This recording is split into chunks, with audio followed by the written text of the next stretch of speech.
ડભાસા તળાવમાં દૂષિત પાણીના આક્ષેપો। પાદરા તાલુકાના ડભાસા ગામે બળિયાદેવ મહારાજના મંદિર પાસે આવેલા તળાવમાં દૂષિત પાણી ઠલવાતું હોવાના આક્ષેપો સામે આવ્યા છે। તળાવમાં ગંદકી જોવા મળતા સ્થાનિક સ્તરે ચિંતા ઊભી થઈ છે।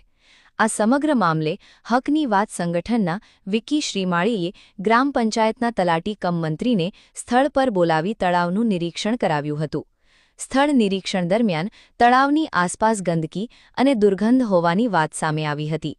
તળાવની નજીક આવેલી કંપની તરફથી પણ દુર્ગંધ આવતી હોવાનો આક્ષેપ કરવામાં આવ્યો છે।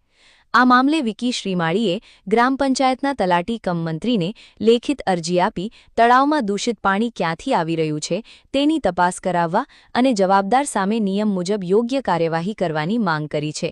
હવે તંત્ર દ્વારા તળાવમાં દૂષિત પાણીના સ્ત્રોતની તપાસ કરવામાં આવે છે કે કેમ અને જો કોઈ કંપની કે અન્ય સ્ત્રોત જવાબદાર જણાય તો તેની સામે શું કાર્યવાહી થાય છે તેના પર સૌની નજર છે।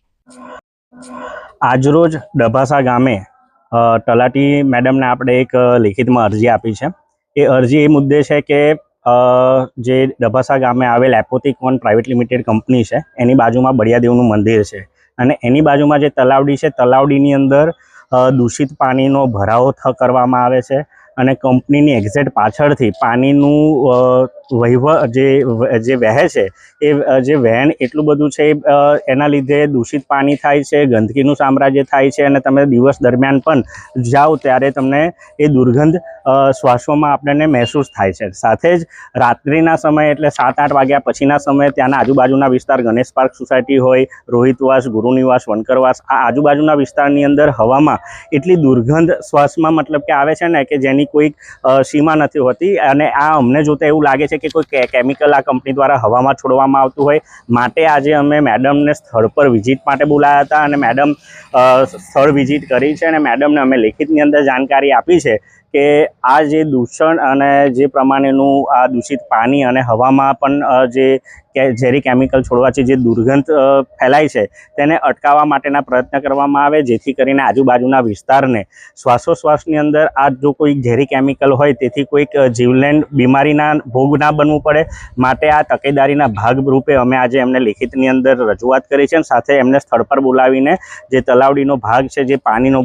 ભરાવો છે અને ત્યાં દિવસ દરમિયાન પણ મેડમે પણ મહેસૂસ કર્યું છે કે દુર્ગંધ કેટલી મારે છે। એટલે આ તમામ બાબતોની તકેદારીના ભાગરૂપે અમે અરજી આપી છે અને જો કંપની દ્વારા આવી કોઈ ગેરપ્રવૃત્તિ કરવામાં આવતી હોય અને પ્રદૂષણને નુકસાન કરવાના કારણો કરવામાં આવતા હોય તો ચોક્કસથી અમારી આ માંગણી છે કે કંપની વિરુદ્ધ કડકમાં કડક કાર્યવાહી કરવામાં આવે અને સાથે ડભાસા ગામની અંદર આજુબાજુમાં ઘણી એવી કેમિકલ કંપનીઓ અને ફાર્મા કંપનીઓ આવેલી છે જેને લીધે આજુબાજુના વિસ્તારોની અંદર પ્રદૂષણનું ફેલાવો અને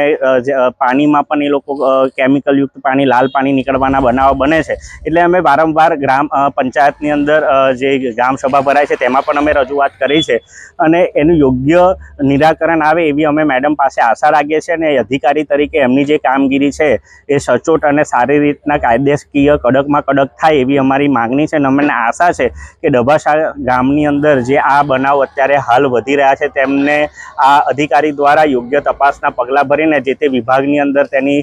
જાણકારી આપીને યોગ્ય તપાસ કરવામાં આવશે અને જે પણ લોકો આવા પ્રદૂષણ ફેલાવતા હોય હવામાં હોય કે પાણીમાં એ તમામ લોકો પર કડકમાં કડક કાર્યવાહી કરવામાં આવશે એવી અમને આશા છે।